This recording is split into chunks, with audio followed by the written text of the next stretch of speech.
नमस्कार. नर्मदे हर. माझी नर्मदा परिक्रमा .blogspot.com या संकेतस्थळाला वाहिलेल्या यूट्यूबच्या या चॅनलवर आपल्या सगळ्यांचं स्वागत आहे. लेखांक 139 मांडवगडचे चतुर्भुज श्रीरामप्रभू आणि रेवाभक्त राणी रूपमतीचं रेवाकुंड.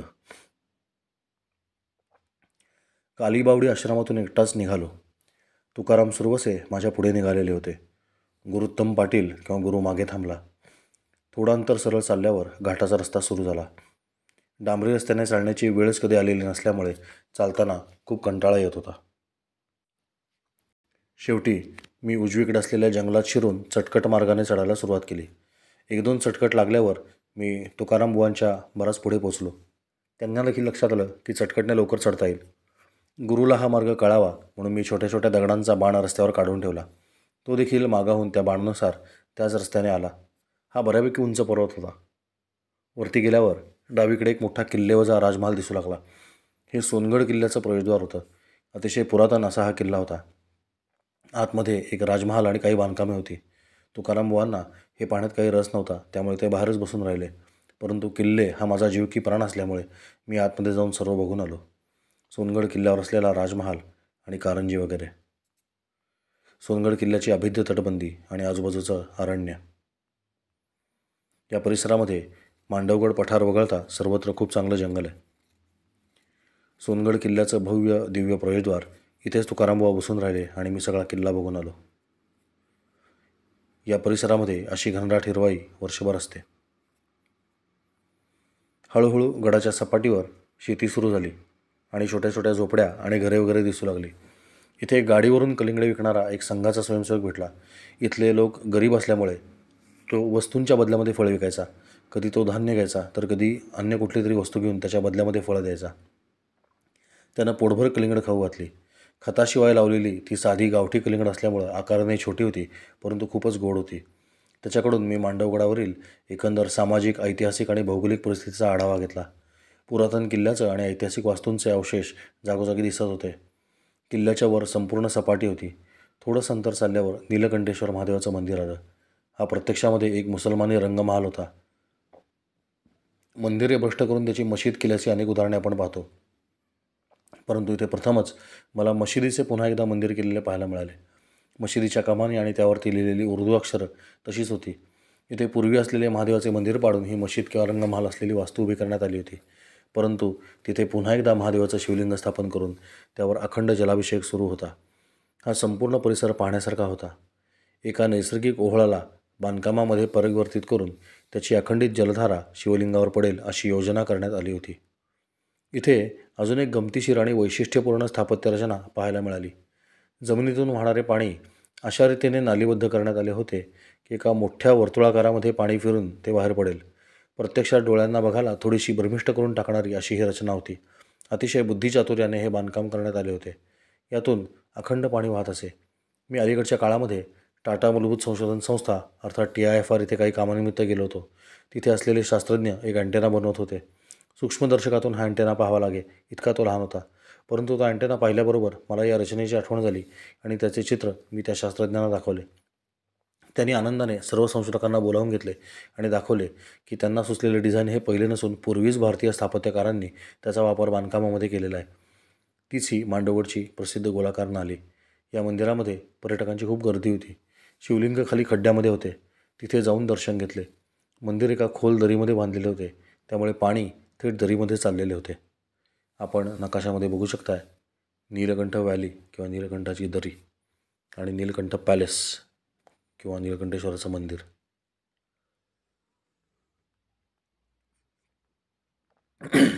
नीलकंठेश्वर महादेव किंवा नीलकंठ महाल या वास्तूची रचना मुघल आणि हिंदू मंदिर स्थापत्यशैली अशी संमिश्र असल्याचे पाहायला मिळतं. आणि पहा, हीच ती या मंदिरातली वैशिष्ट्यपूर्ण अशी गोल नाली होय. हिच्या एका बाजूने सोडलेलं फूल दुसऱ्या बाजूने अलगद बाहेर पडतं. डोळ्यांना भ्रमित करणारा हा फुलाचा प्रवास असतो. आपण आपली नजर फिरवली तर आपल्याला ही नाली पाणी बाहेर कसं टाकते हे लक्षात येईल. ही नीलकंठ महाल या वास्तूची पुरातत्व विभागानं लावलेली माहिती आहे. आपण व्हिडिओ पॉज करून ती वाचू शकता.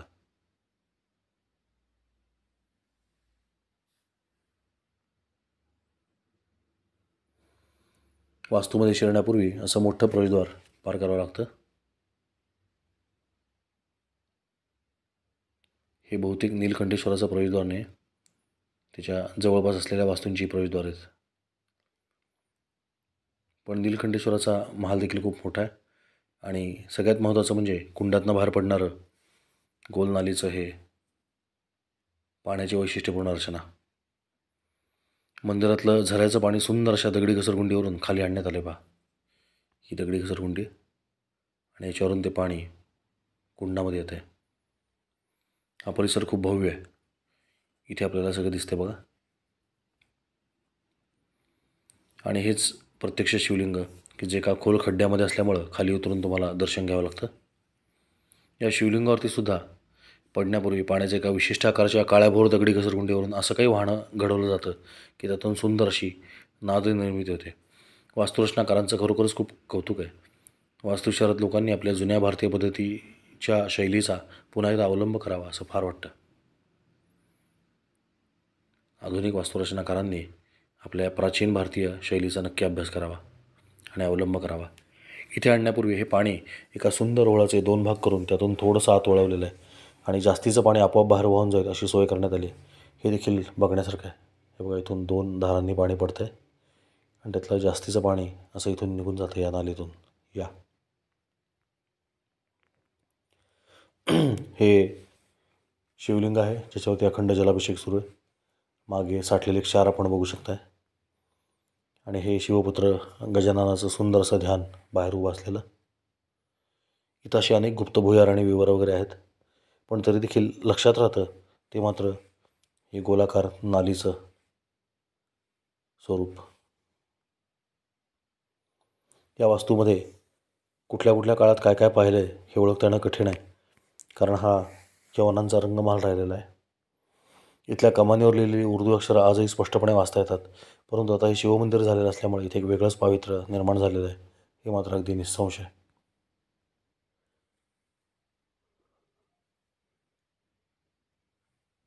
हा संपूर्ण परिसर काहीसा असा दिसतो. आपले एक वाचक श्री मनोज दाणे हे इतिहास अभ्यासक असून अमेरिकेमध्ये राहतात. त्यांनी या वास्तूविषयी खालील माहिती प्रस्तुत लेखकाला पुरवली.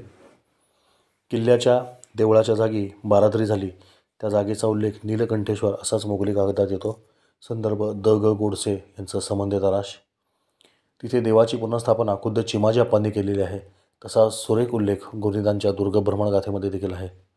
असो, तिथून पुढे निघालो आणि मांडवगडचा मध्य प्रदेश पर्यटन विकास मंडळाने केलेला विकास पाहत चालू लागलो. इथे परदेशी पर्यटक खूप मोठ्या संख्येने येतात. या गडावर गोरख चिंचेची खूपच झाडे होती.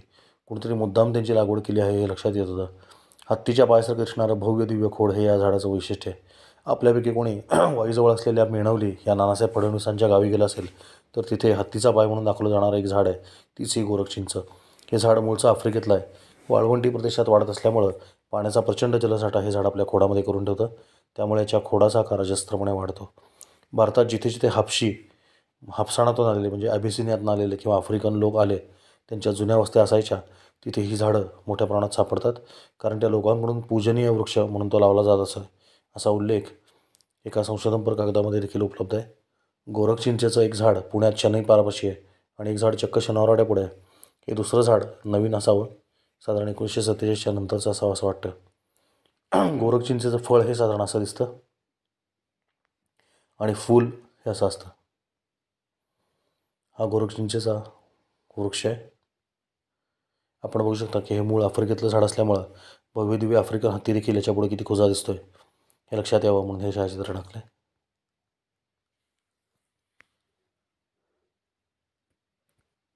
ही भारतातली गोरख चिंच आहे आणि या चित्रामध्ये आपल्याला गोरख चिंचेचं पान, फूल, फळ आणि वृक्ष हे एकत्र बघायला मिळेल. मराठी विश्वकोशाच्या सौजन्यानं हे चित्र आपण टाकलं आहे. गोरख चिंचेच्या याच फळापासून भारतातले संन्यासी आपले भिक्षापात्र किंवा कमंडलू बनवतात किंवा मुखमंडलं बनवतात. मांडवगडावर गोरख चिंचेची फळं अशी विक्रीसाठी ठेवलेली सर्रास आढळतात. ही झाडं बघत पुढे गेल्यावर एका हॉटेलवाल्याने चहा पिण्यासाठी आतमध्ये बोलवलं. अतिशय स्वच्छ नीटनेटकं टापटीप हॉटेल होतं. मालकाचं नाव नथुराम होतं. त्याचे वडील नथुराम गोडसे यांचे भक्त होते. त्यांनी चहाच्याऐवजी दिलेलं शीतपेय प्राशन करून पुढे निघालो. दक्षिण भारताप्रमाणे याही भागात काही स्थानिक कंपन्यांनी आपली शीतपेय बनवलेली असल्यामुळं आंतरराष्ट्रीय शीतपेय कंपन्या इथे चालत नाहीत. इथे मध्ये 56 महाल नावाची एक वास्तू पाहायला मिळाली. इथे अतिशय सुंदर असे पुराणवस्तू संग्रहालय तसेच आदिवासी जीवनाची झलक दाखवणारे संग्रहालय उभे करण्यात आलेले होते. याला तिकीट होतं, परंतु परिक्रमावासींना मोफत होतं. इथे कोणीही परिक्रमावासी येत नाहीत असे मला त्या व्यवस्थापकाने सांगितले. आतासुद्धा तुकाराम बुवा चांगले 1-2 तास बाहेर बसून राहिले, पण आतमध्ये येऊन त्यांनी एकही वस्तू किंवा वास्तू पाहिली नाही. मी मात्र चांगला 1-2 तास वेळ देऊन प्रत्येक मूर्ती, प्रत्येक वास्तू, प्रत्येक कलाकुसर अनिमिष नेत्रांनी पाहिली. ही 56 महाल या वास्तूची माहिती आहे. इच्छुकांनी व्हिडिओ पॉज करून ती वाचावी. महालामध्ये अशी अनेक आश्चर्यकारक गोष्टी आपल्याला पाहायला मिळतात. घुमटावरती केलेलं तारांगण,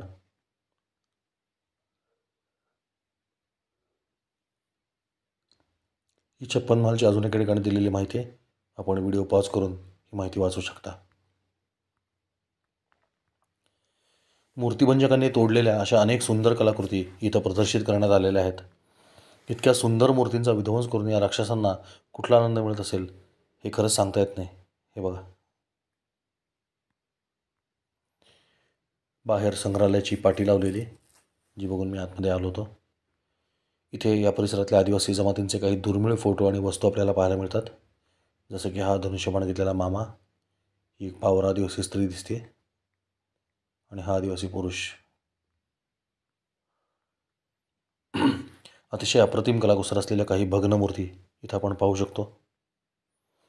हे मूर्तींचं संग्रहालय नसून मूर्तींच्या अवशेषांचं संग्रहालय असं म्हटलं तर वावगं ठरणार नाही. इतकं नुकसान, नासधूस या मूर्तींची केलेली आपल्याला पाहायला मिळते. महालाची स्थापत्यशैली अतिशय उत्कृष्ट अशी आहे. असे अनेक वास्तुविशेष आपल्याला मांडवगडावर पाहायला मिळतात. ज्यांना वास्तुकलेची आवड आहे त्यांनी मांडवगडला एकदा तरी अवश्य भेट दिलीच पाहिजे. इथे काही हस्तलिखितं देखील जतन करून ठेवलीत. समकालीन लेखनाला इतिहासामध्ये फार महत्त्व असतं. आजपासून काहीशे वर्षानंतर आपलं हे लिखाण देखील एक ऐतिहासिक पुरावा म्हणून ग्राह्य धरलं जाणार आहे. याची जाणीव ठेवूनच वस्तुनिष्ठ आणि वस्तुस्थितीला धरून लिखाण करण्याचा प्रयत्न नर्मदा मातेच्या कृपेने होत आहे. आदिवासींच्या घराची एक छोटीशी प्रतिकृती, आदिवासींच्या घरातल्या वस्तू आणि उघड्या बोडक्या डोंगरांची प्रतिकृती. काहीशे वर्षांपूर्वी इथं ताडाची झाडं होती हे पाहून मला आनंद झाला, कारण आपण नर्मदा खंडामध्ये ताडाची झाडं लावण्याचं देखील नियोजन केलेलं आहे. हे बघा, ताडाच्या झाडावरचं चित्र आहे. हे दातवं किंवा फाल्या.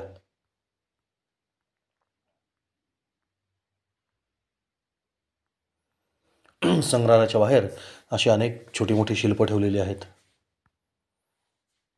पार्वती मातेची अशी भग्न मूर्ती पाहून कुठल्या शिवभक्ताला दुःख नाही बरं.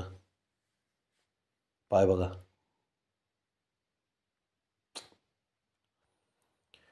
संग्रहालयाकडे जाणाऱ्या या पायऱ्या आहेत आणि त्या पायऱ्यांच्या दोन्ही बाजूनी भग्न अवशेष मूर्तींचे ठेवलेले आहेत.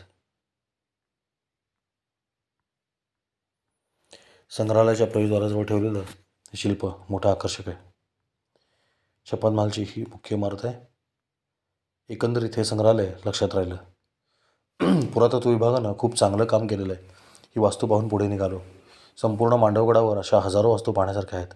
अनेक महाल, मशिदी, मकबरे, कबरी, दर्गे, मंदिरे, रंगमहाल, कुंडे, तलाव, बगीचे इथे जतन करण्यात आलेत. अशाच एका प्रचंड मोठ्या दर्ग्याच्या समोर पुरातन राम मंदिर आहे, तिथे पोहोचलो. दर्गा आता संरक्षित वास्तू म्हणून जपण्यात आलेला आहे. मंदिर केवळ अप्रतिम होतं. अतिशय भव्य दिव्य असा मंदिराचा परिसर होता आणि रामाची मूर्ती तर केवळ अप्रतिम होती. ही भारतातील एकमेव 4 हात असलेली अथवा चतुर्भुज असलेली रामरायाची मूर्ती आहे असं मला सांगण्यात आलं.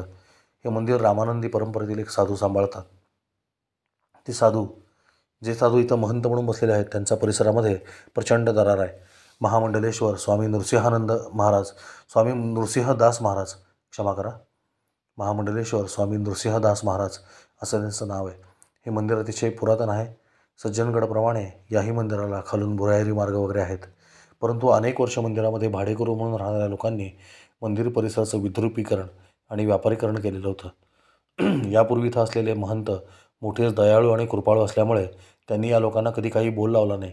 परंतु सध्या गादीवर असलेले त्यांचे शिष्य हे अतिशय तुफान आणि थोडेसे सज्जनगुंड प्रवृत्तीकडे झुकलेले असल्यामुळे त्यांनी इथे राहणाऱ्या लोकांना 1 महिन्याची नोटीस दिली, अर्थात अल्टिमेटम दिला, आणि महिना झाल्यावर चक्क एकेकाला उचलून बाहेर काढलं. त्यानंतर त्यांनी या परिसराचा खूप चांगला विकास केलेला आहे. दुपारी इथे असलेल्या सर्व जातीय वेदपाठशाळेतील मुलांसोबत आम्ही भोजन घेतलं. मंदिरामध्ये गेल्याबरोबर परिक्रमावासींसाठी उजव्या हाताला एक छोटीशी धर्मशाळेची खोली होती. तिथे आम्ही सामान ठेवले होते.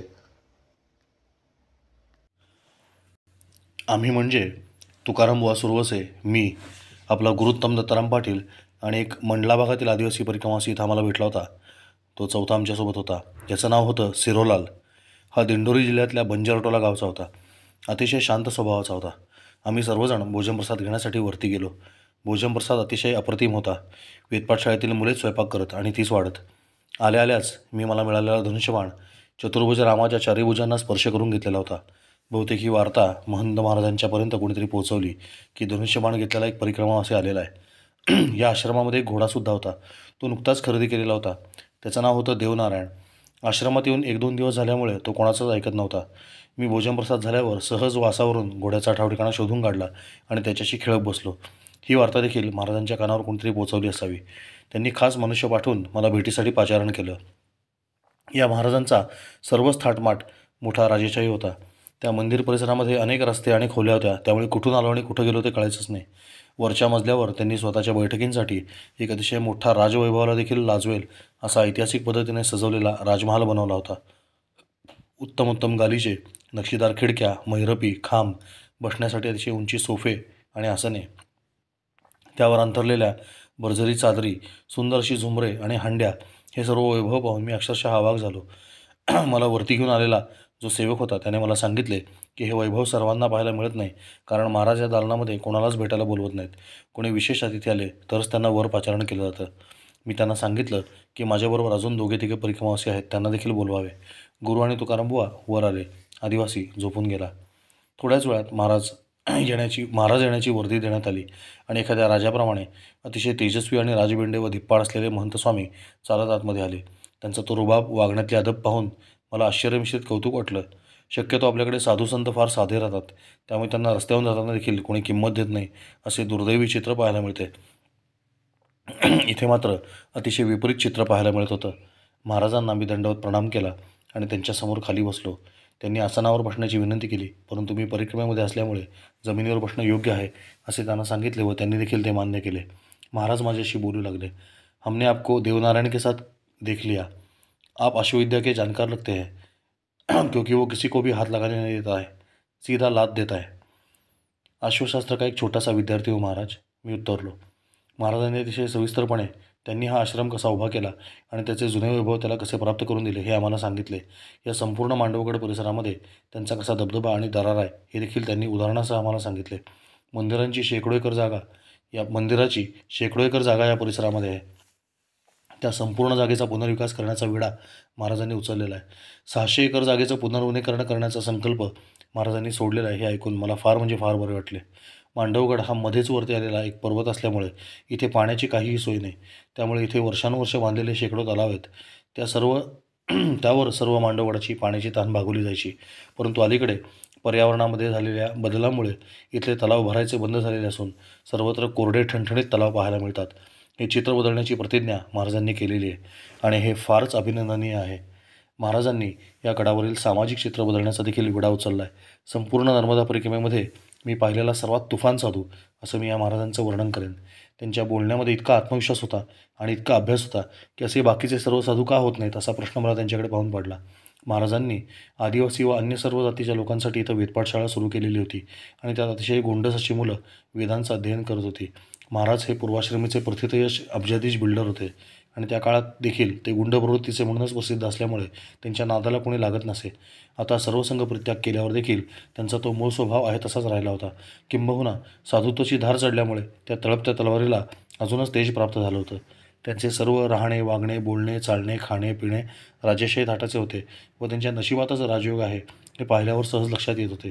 सर्व संपत्ती, कुळ, नाम व गोत्राचा त्याग केल्यावर सुद्धा त्यांना भक्तांनी महागडी आलिशान इंडेवर गाडी प्रवासासाठी दिलेली होती आणि सर्व सुखसुविधा त्यांच्या मागेपुढे आपण होऊन लोळण घेत होत्या. महाराजांनी मला थोडे दिवस थांबून देवनारायणाश्वाला प्रशिक्षित करण्याची विनंती केली. किमान परिक्रमा संपल्यावर इथे येऊन महिनाभर राहावे अशी विनंती त्यांनी मला केली. इतका मोठा माणूस माझ्यासारख्या क्षुल्लक पदार्थ माणसाला विनंती करतोय हे पाहून थोडंसं खजील व्हायला झालं आणि मी एक दिवस थांबण्याचं कबूल केलं. महाराजांनी लगेच त्यांच्या सेवकाला आज्ञा केली की आम्हाला तिघांना एक विशेष खोली देण्यात यावी आणि लगेचच त्यांची माणसं आमचं सामान घेऊन मंदिराच्या मागे बांधलेल्या नवीन भक्तनिवासामध्ये आम्हाला घेऊन गेली. महाराजांनी तिघांना 3 वातानुकूलित खोल्या देण्याचा आदेश दिला होता. परंतु मी सेवकाला विनंती केली की आम्ही तिघे एकाच खोलीमध्ये जमिनीवर झोपू आणि वातानुकूलित खोलीची आम्हाला गरज नाही. त्याप्रमाणे त्यांनी एका खोलीमध्ये आम्हाला तिघांना आसन लावायला दिलं. आश्रमातील मुलं फारच गोड होती. मी दुपारी त्यांचे अश्वप्रशिक्षणाचे सत्र घेतले. घोडा म्हणजे काय, तो कसा हाताळावा, त्याच्याशी कसे वागावे, त्याच्यावर कसे बसावे वगैरे सर्व गोष्टी मुलांना शिकवल्या. मुलांना घोड्याची चित्र काढून दिली. तसेच मुलांच्या सर्व शंकांना समाधानकारक उत्तरे दिली. इस्कॉन संप्रदायाचे एक प्रभूजी इथे मुलांना शिकवण्यासाठी येऊन राहिलेले होते व सेवा म्हणून मुलांचे अध्ययन ते घेत होते. त्यांनी देखील संपूर्ण प्रशिक्षण सत्र अनुभवले आणि त्यांना खूप समाधान वाटले. गुरुने नंतर त्याच्या मोबाईलवर या प्रसंगाची काही छायाचित्र काढली, जी मला तो नुकताच पुन्हा भेटला तेव्हा प्राप्त झाली. आधी आम्हाला मिळालेल्या खोलीतल्या गालिच्यावर मी शांतपणे झोपलेला असताना गुरुने हा फोटो त्याच्या मोबाईलवर काढला. त्यानंतर मी जागा झालो. त्याचवेळी गुरुच्या डोक्यातला ग्राफिक डिझायनर देखील जागा झाला. मी झोपलो होतो तिथे गालिच्यावर माझ्या डोक्यामागे एक वर्तुळ होतं. ते माझ्या डोक्याचं तेजोवलय आहे अशी कल्पना करून त्याने मला उजवा हात उचलायला सांगितला आणि एक असा फोटो त्याने काढला. हा अर्थातच आमचा चाटळपणा किंवा शुद्ध मराठीमध्ये टाइमपास चालू होता. अशा रीतीने हात वर करून आशीर्वाद देण्याची माझी तिळमात्र योग्यता नाही हे मला पक्के ठाऊक आहेच आणि त्याला देखील ठाऊक होते. कलाकारांची प्रतिभा कशी असते हे दाखवण्यासाठी मी हा फोटो इथे टाकतोय, बाकी काय नाही. प्रत्यक्ष अश्वप्रशिक्षण सुरू झाल्यावर काढलेलं हे छायाचित्र आहे. यामध्ये आपल्याला वेदपाठ शाळेतील सर्व आदिवासी मुलं तसेच घोड्याची काळजी घेणारा सेवक आणि इस्कॉनचे प्रभूजी दिसत आहेत. प्रस्तुत लेखक मुलांना घोडेस्वारीचे धडे देतोय. हा देवनारायण अश्व, सेवक आणि प्रभूजी. हाच तो तेजस्वी युवक गुरुत्तम दत्ताराम पाटील. त्याने प्रभूजी आणि वेदपाठातील मुलं यांच्यासोबत काढलेला सेल्फी आपण बघतोय. हा गुरु आहे आणि वेदपाठातली मुलं आहेत, हे त्यांचे मुख्य शिक्षक आहेत. मुलांना मी घोडा आणि त्याचे विविध अवयव असं चित्र काढून दिलं होतं. त्याच्यासोबत त्यांनी काढलेलं हे छायाचित्र आहे.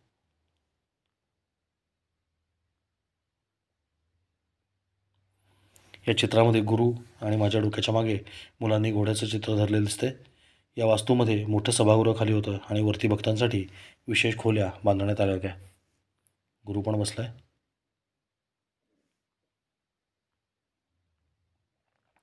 अतिशय अविस्मरणीय असा हा दिवस होता. मुलांना आणि प्रभूजींना हे प्रशिक्षण खूप आवडलं.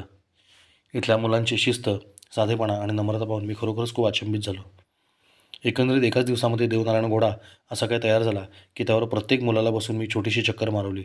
मागे आपल्याला किल्ल्याची तटबंदी दिसते बघा, त्याच्या मागे असलेल्या मोकळ्या मैदानात नेऊन मी आधी या देवनारायण घोड्याला थोडंसं काम दिलं होतं. हा आहे देवनारायण अश्व.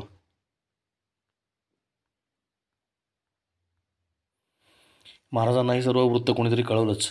त्यांना देखील खूप आनंद झाला. रात्रीचं भोजन केल्यावर महाराजांनी तुमच्यासाठी वेळ राखून ठेवला आहे असा निरोप मला देण्यात आला. फक्त 2 तरुणांनी येऊन भेटावे असं देखील सांगण्यात आलं. त्याप्रमाणे तुकाराम महाराज झोपल्यावर मी आणि गुरु महाराजांना भेटण्यासाठी गेलो. भोजन प्रसाद घेतल्यावर मंदिराच्या अंगणामध्येच महाराज खुर्चीवर बसले आणि आम्ही दोघे त्यांच्या पायाशी बसून गप्पा मारू लागलो. साधारण तासाभराने गुरुला झोप येऊ लागले व त्याने महाराजांची रजा घेतली. महाराजांना दुसऱ्या दिवशी प्रवासाला जायचं होतं, त्यामुळे त्यांनी रात्री 2 वाजेपर्यंतचा वेळ माझ्यासाठी राखून ठेवला होता. संध्याकाळी 8-9 पासून रात्री 2 वाजेपर्यंत सलग आम्ही दोघं बोलत होतो. त्यांच्या डोक्यात काय काय प्रकल्प आहेत ते सर्व त्यांनी मला सांगितले व त्यासाठी एखाद्या निस्पृह योजक व्यक्तीची त्यांना नितांत गरज होती. त्यांचे सर्वच प्रकल्प अतिशय अप्रतिम होते. योग्य वेळ आल्यावर व नर्मदा मातेचा आदेश मिळाल्यावर मी नक्की मदतीसाठी उपस्थित राहीन असं महाराजांना सांगितलं.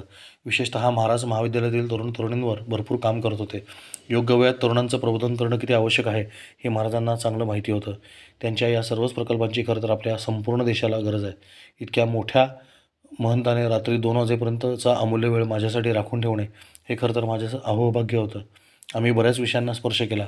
महाराजांचे दिवसा पाहिलेले भीतीदायक स्वरूप आणि आता मी अनुभवत असलेलं निर्मळ निखळ तळमळीचे महाराज ही दोन्ही रूपे एकाच व्यक्तीमध्ये आहेत यावर विश्वास बसत नव्हता. मला त्यांच्याशी बोलताना जरा देखील भीती किंवा अंतर जाणवत नव्हतं. ते माझ्या मनामध्ये जे काही आहे ते सर्व मी त्यांना बोलून दाखवू शकत होतो. महाराजांनी देखील कुठलीही आडकाठी न ठेवता त्यांच्या भावना माझ्यापुढे व्यक्त केल्या. एकंदरीत तिथे एक दिवस थांबलो हे फार भाग्याचं ठरलं असं म्हणावं लागेल. या भागाचं थोडंसं दर्शन आता आपल्याला गुगलवर मिळालेल्या काही चित्रांच्या माध्यमातून घडवतो. तुळशी वृंदावन, पारंपरिक रांगोळ्या, काव यांनी सजवलेला हा परिसर आपल्याला थेट पुराण काळात घेऊन जातो. रामरायाचा विग्रह अतिशय सुंदर आहे. मंदिरही भव्य आहे. याच अंगणामध्ये स्वामीजींसोबत मी रात्रभर गप्पा मारत बसलो होतो.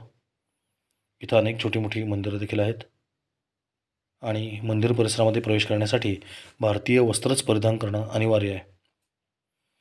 मंदिरात सर्व जुन्या परंपरा चालू असून आजही आरतीला नगारा वाजवायची पद्धत आहे आणि वेदांचं अध्ययन करणारी आदिवासी मुलं मंदिरातील मुख्य पुजारी म्हणून कार्यभाग पाहतात. ही खूपच अभिमानास्पद गोष्ट आहे. आपला मंदिराच्या मागच्या महाद्वारापाशी बांधलेला देवनारायण अश्व, त्याला बांधण्यासाठी आता सेवक घेऊन चालला आहे. हा अश्व देखील फार सुंदर आणि सद्गुणी तसाच सुलक्षणी आहे. वरती दिसणाऱ्या खिडक्या म्हणजेच महाराजांच्या बैठकीचा महाल आहे. मंदिरातून बाहेर पडल्या पडल्या समोरच मोठी बाजारपेठ आहे. रामरायाचं भव्य कटआउट्स मंदिरामध्ये आपलं स्वागत करतात. जिथे श्रीराम प्रभू तिथे हनुमान प्रभू असणारच. रामरायाचं मंदिर दगडात बांधलेलं आहे आणि अतिशय सुंदर असं बांधकाम आहे. रामलक्ष्मण सीता यांच्या मूर्ती देखील अतिशय सुंदर असून रामरायाची मूर्ती अर्थातच चतुर्भुज आहे. महाराजांची बैठकीची खोली ही काहीशी अशी आहे. या चतुर्भुज श्रीराम मंदिराच्या पीठाधीश्वर महंतपदी कोण कोण होतं त्यांची यादी इथं लावलेली आहे. आपण व्हिडिओ पॉज करून ती वाचू शकता.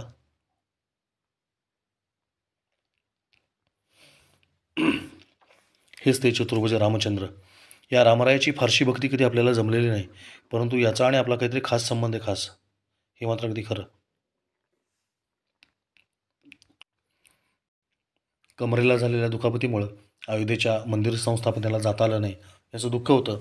परंतु अचानक एक दिवस आपले एक वाचक जे अयोध्येच्या राम मंदिर व्यवस्थापनामध्ये होते त्यांनी रामजन्मभूमीच्या उत्खननामध्ये सापडलेली माती एक दिवशी भरून हातात आणून दिली. आपलं उभं आयुष्य श्री रामचंद्रांच्या दास्यत्वामध्ये व्यतीत केलेले समर्थ रामदास स्वामी यांना राम म्हणजे हा देव हे ज्या मूर्तीकडे पाहून कळलं त्या जांब समर्थ येथील त्यांच्या देवघरातील राममूर्ती मध्यंतरी चोरीला गेल्या होत्या व ते प्रकरण संपूर्ण देशभर गाजलेलं होतंच. परंतु त्या मूर्ती जेव्हा सापडल्या तेव्हा त्यांच्या पुनर्प्राणप्रतिष्ठेसाठी जाण्याचं भाग्य मला लाभलं होतं. समर्थांच्या घराण्यातील वंशज श्री भूषण स्वामी महाराज यांनी मला आग्रहानं या कार्यक्रमासाठी आमंत्रित केलं होतं.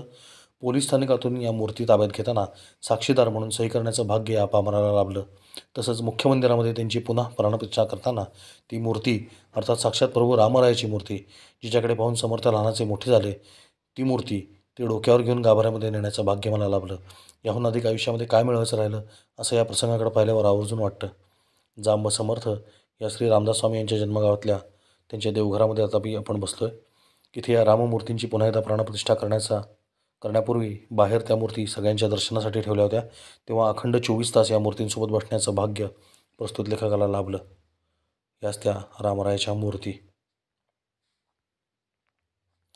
समर्थांच्या वडिलांनी पूजलेल्या सर्व मूर्ती आपल्याला दिसतील. सोबत उदगीर मठाचे मठपती आहेत. शेवटी इतकंच म्हणावंसं वाटतं, रामा मी तव दास दास म्हणवी माते कशाचे भय, रामा जाईन ज्या स्थळी सुखघना होईल तेथे जय, रामा या भुवनत्रयी तुझ विणे नाही तुझा तारक, रामा तू सकलार्थ पूर्ण करिसी तू तात मी बालक, रामा तुझे स्वामीपणे मी हे ब्रह्मांड मानिले ठेंगणे, स्वामी तुझ विणे कोण जाणे अंतरामुचे, रामचंद्रा तुझा वियोग ऐसा नको रे प्रसंग, तुझं कारणे सर्व संग त्यक्त केला. असा हा चतुर्भुज राम आणि हेच ते साक्षात नृसिंह स्वरूप महामंडलेश्वर नृसिंहदासजी महाराज. रामाने रावणाला ज्या पद्धतीने अंतिम दर्शन दिलं होतं तसाच हा विग्रह आहे. त्यामुळे त्याच्या एका हातात बाण, एका हातात धनुष्य, एका हातात कमळ आणि एका हातात जपाची माळ आहे. तसेच खाली अंगद आणि मारुती उभेत. रामाची मूर्ती इसवी 901 सालातली आहे. इथे कवी संदीप शर्मा यांनी केलेली मांडव का सच नावाची अतिशय सुंदर अशी कविता लावलेली. व्हिडिओ पॉज करून आपण ती वाचू शकता. चतुर्भुज श्री राम मंदिराची पाटी आणि प्रवेशद्वार आपण बघतोय. या प्रवेशद्वारावर देखील सनावळीचा उल्लेख आहे. हेच ते महंत रामनारायण दास ज्यांच्या मवाळ स्वभावामुळं या मंदिरामध्ये खूप लोक येऊन राहिले होते. या मंदिराची थोडक्यात माहिती वरीलप्रमाणे. आपण हा व्हिडिओ पॉज करून ती माहिती वाचू शकता. आपण जर नीट बघितलं तर लाल रंगानं दाखवलेल्या राम मंदिराचा जो एकूण विस्तार आहे त्याच्या तुलनेमध्ये जामी मस्जिद आणि होशंग शहाचा मकबरा किती मोठा आहे हे आपल्याला हिरव्या रंगाने अंकित केलेला प्रदेश पाहिल्यावर लक्षात येईल. हा मूळ राम मंदिराचाच प्रदेश होता. जेव्हा होशंग्याचा धर्मच अस्तित्वात नव्हता तेव्हापासून इथं मंदिर होतं. मांडव का सच मगाशी जी कविता होती ना ती इथे थोडीशी वाचता येईल अशी आहे. आपण व्हिडिओ पॉज करून ती कविता अवश्य वाचावी अशी आपल्याला विनंती आहे. मांडव का सच या कवितेचं नवीन स्वरूप आपण बघतोय. अगदी डोळे उघडणारे सत्य या कवितेतनं मांडले. उन सम्राटों की कब्र पर आज कुत्ते पेशाब करते है या वाक्याचा तर मी बाहेर आलेल्या लगेचच अनुभव घेतला. समोरच असलेल्या दर्ग्याच्या भिंतीवर हात दाखवणारा कुत्रा मी पाहिला. राम मंदिरातून बाहेर पडल्यावर थोडंसं उलटं गेल्यावर मंडपेश्वर महादेवचं अति प्राचीन मंदिर आहे. त्याचं देखील सर्वांनी दर्शन घेतलं. हे आहेत मंडपेश्वर महादेव त्यांचं मंदिर. इथून आम्ही सर्वजण एकत्रच निघालो. वाटेमध्ये मार्कंडेश्वर महादेवाचं मंदिर आहे त्याचं मी दर्शन घेतलं. तोपर्यंत शेजारी असलेल्या एका दुकानदाराने रस्त्यावरच खुर्च्या लावून आम्हाला सगळ्यांना बसायला सांगितलं आणि उत्तमपैकी चहा पाजला. त्या ठिकाणी गुरुने काही फोटो काढले ते अलीकडेच मला प्राप्त झाले ते आपल्यासाठी सोबत जोडतोय. सहपरिक्रमावासी गुरु तुकाराम सुरवसे आणि प्रस्तुत लेखक. याच्यामध्ये आपल्याला तुकाराम बुवा सुरवसे यांची मजबूत तब्येत दिसेल. सध्या भारत भ्रमण करून आल्यावरती किती बारीक झाले ते आपण पाहिले. दिंडोरीचा आदिवासी परिक्रमावासी सिरोलाल प्रस्तुत लेखक आणि गुरु. आधी मी नियमानुसार खुर्चीवर बसत नव्हतो परंतु रस्त्यावर बसण्यापेक्षा किंवा खाटेवर बसण्यापेक्षा खुर्ची बरी म्हणून अखेरीस बसलो. आमच्या मागे NPT माळवा रिसॉर्ट होतं. समोरच या माणसाचं दुकान होतं. सिरोलाल हा सायलेंट मोड ऑन केलेला मोबाईलप्रमाणे होता. तो कुठल्याही गोष्टीवर अजिबात प्रतिक्रिया देत नसे किंवा काही बोलत देखील नसे. चालायला मात्र तो खरोखरच वाघ होता. अतिशय वेगाने अंतर कापण्याची कला त्याच्याकडे जंगलात राहणार असल्यामुळे जन्मतच आलेली होती. अतिशय अल्प सहवासामध्ये त्याने आमची सर्वांची मने जिंकली. इथून पुढे चालत आम्ही रेवाकुंडापर्यंत आलो. रेवाकुंड हा एक मोठा तलाव आहे. तो वर्षभर पाण्याने भरलेला असतो परंतु गेलो तेव्हा मात्र त्याच्या शेवटच्या खोल खड्ड्यामध्ये थोडंसं पाणी शिल्लक राहिलं होतं. त्यातच लोक स्नान करत होते, त्यातच कपडे धुत होते. त्यामुळे ते पाणी अत्यंत हिरवं आणि प्रदूषित झालेलं होतं. तरी देखील मी रेवामातेचं स्मरण करून त्याचं आचमन केलं. रूपमती नावाची मेंढपाळ सुंदरी जी नंतर बाज बहादूर राजाची राणी झाली ती रोज मांडवगडावरून नर्मदा मातेचं दर्शन घ्यायची. ते झाल्याशिवाय अन्नग्रहण करत नसे. एकदा काही कारणामुळं ढगाळ वातावरणामुळं तिला दर्शन घडलं नाही तेव्हा साक्षात नर्मदा मैया तिच्या भक्तीवर प्रसन्न होऊन तिच्या दारामध्ये रेवाकुंडामध्ये प्रकट झाली अशी आख्यायिका आहे. म्हणूनच परिक्रमावासी या कुंडाला ओलांडून पुढे जात नाहीत.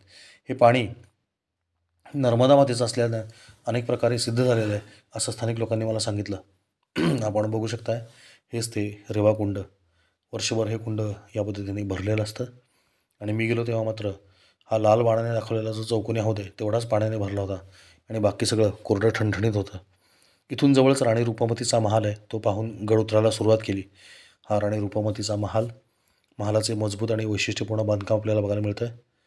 संगीतप्रेमी राजा बाज बहादूर आणि त्याची राणी रूपमती यांच्या जीवनावर आधारित एक चित्रपट देखील येऊन गेलेला असून त्यातली गाणी प्रसिद्ध आहेत. आ लौट के आजा मेरे मीत हे त्यातलं अजरामर गीत आहे. राजाचा पराभव झाल्यावर मुस्लिम शासकांच्या हाती न लागता राणी रूपमतीनं विषप्राशन करून आत्महत्या केली होती. असे तेजस्वी चरित्र असलेली रूपमती राणी बाकी सर्वांच्या विस्मरणात गेलेली असली तरी परिक्रमावासियांच्या मात्र चांगली लक्षात राहते. तिच्या उत्कट रेवा भक्तीमुळं आजही परिक्रमावासियांना 60 ते 70 किलोमीटरचा फेरा मारावा लागतो. मांडवगडची उतरण थोडीशी कठीण आहे असं मानलं जातं कारण पायाखाली सरकणारी वाळू किंवा मुरुम आहे. त्यात उन्हाचा तडाखा असेल तर उतरताना खूप त्रास होऊ शकतो.